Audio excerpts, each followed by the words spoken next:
안녕하세요. 건강의 달인 건달입니다. 건강을 잘 유지하기 위해서 무엇을 하시나요? 아마도 거의 대부분의 분들께서 운동을 이야기하실 것입니다. 그럼 어떤 운동을 어떻게 하고 계시나요? 많은 분들이 다양한 운동으로 건강을 관리하고 계시지만요. 현대인들의 비만을 비롯하여서 질병은 더 늘어나고 있는 것이 현실입니다. 2000년도 이후부터 우리나라에도 운동 열풍이 불기 시작해서요. 전국 각처에 피트니스 클럽이 급격히 늘어나기 시작했고요. 헬스장을 비롯하여서 필라테스와 요가 학원들도 엄청나게 늘어나고 있습니다. 요즘은 꼭 이런 곳에 가지 않아도요. 동네에서 아시는 분들끼리 모여서 운동하시는 분들도 많이 계시고요. 온라인에서 만난 동아리 모임을 통해서 주기적으로 달리기를 한다거나 자전거를 타는 것 등 다양한 활동을 통해서 운동을 많이 하고 계시더라고요. 그렇다면 이렇게 많은 곳에서 누군가는 운동을 열심히 한다라고 하는데요. 왜 몸의 변화는 잘 일어나지 않고 오히려 몸이 망가지는 경우가 발생하게 되는 것일까요? 오늘은요, 잘못된 운동 습관에 대해서 말씀을 드리도록 하겠습니다.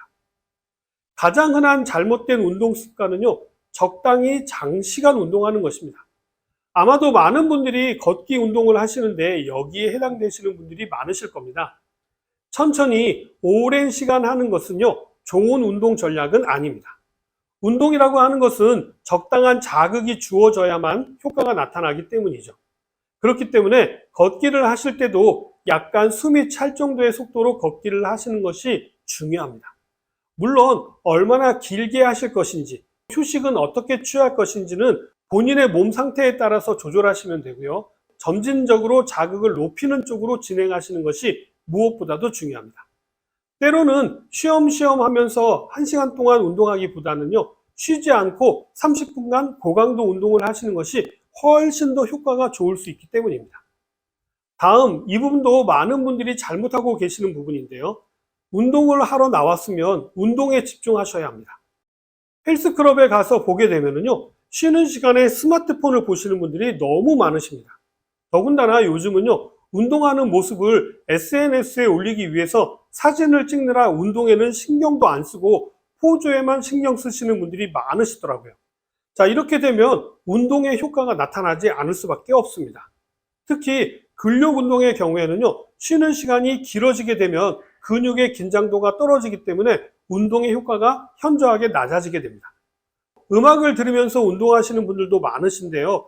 음악을 통해서 주변의 소음을 줄여가지고 운동에 집중을 하는 용도로 사용하신다거나 아니면 음악의 리듬에 맞춰서 운동의 속도를 유지하는 용도로 사용하시는 것은 너무나도 좋은 방법이 될 수 있습니다. 그리고 운동을 하다 보면요, 지루해지기도 하고 힘이 들기도 할 때 적절한 음악은요, 지루함을 해소해 주기도 하고 힘들 때 새로운 힘을 얻게 되는 좋은 도구가 되기도 합니다. 그러나 음악에 심취해서 운동에 집중을 하지 못하게 된다면요, 과감하게 음악을 포기하시기 바랍니다. 기본적으로 헬스클럽에 가시면 음악이 나오기 때문에요, 조금 템포가 있는 음악으로 운동에 집중해 보시기 바랍니다. 이것도 많은 분들께서 간과하시는 것인데요. 유산소 운동은 열심히 하시면서 근력 운동을 소홀히 하시는 것입니다. 특히 공원이나 동네 한 바퀴 걷는 운동을 하시는 분들께서 많이들 착각하시는 것이 나는 매일 걷기 운동을 하니까 다른 운동을 안 해도 돼. 이렇게 생각하시는 분들이 생각보다 많으시더라고요. 그렇지 않습니다.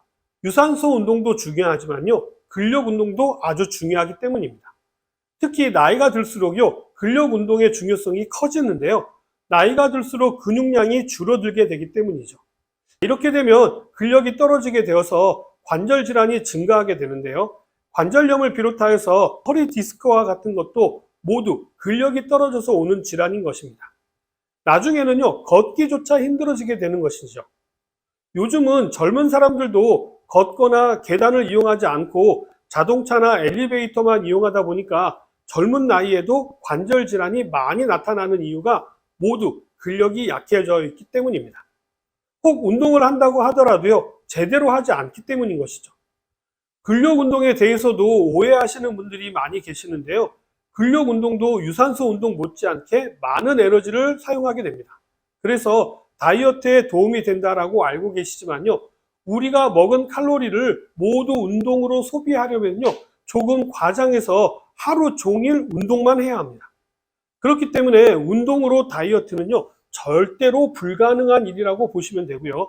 근력 운동으로 칼로리를 소비하게 되면 많은 에너지가 소비되기는 합니다만 젖산이라고 하는 피로 물질이 많이 만들어지게 되고요. 이 젖산은 간으로 이동되어서 다시 에너지원으로 전환이 되게 됩니다. 그렇기 때문에 최종적으로 비교하게 되면요, 유산소 운동에 비해서 에너지 소비가 생각보다 크지는 않게 되는 것이죠.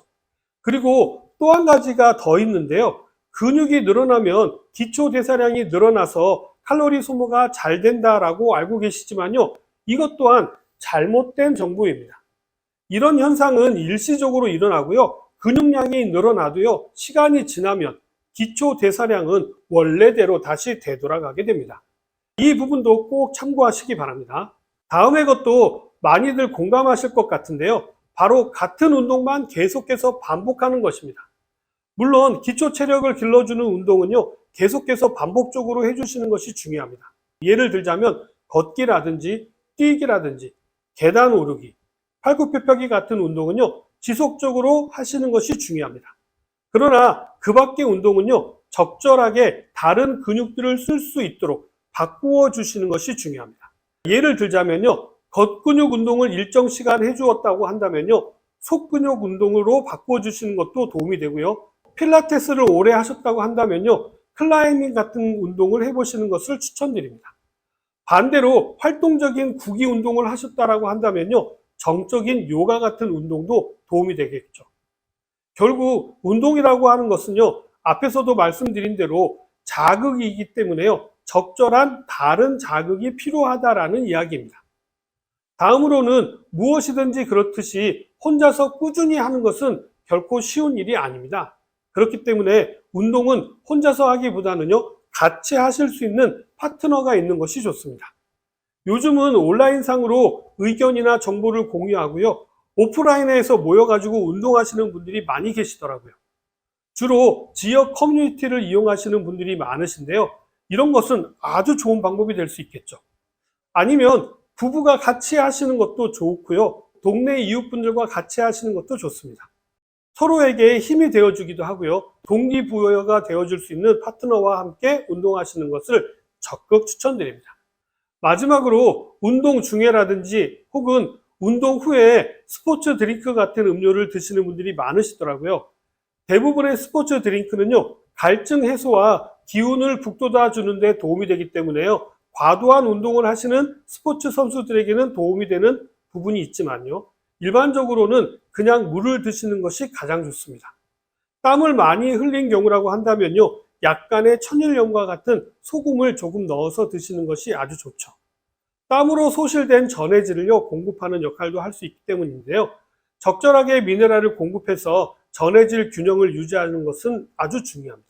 이번에는 반대로 운동 후에 무언가를 먹는 것은 살을 찌게 하는 것으로 아무거나 안 먹고 안 마시는 분들도 계시는데요, 이것은 잘못된 운동 습관입니다.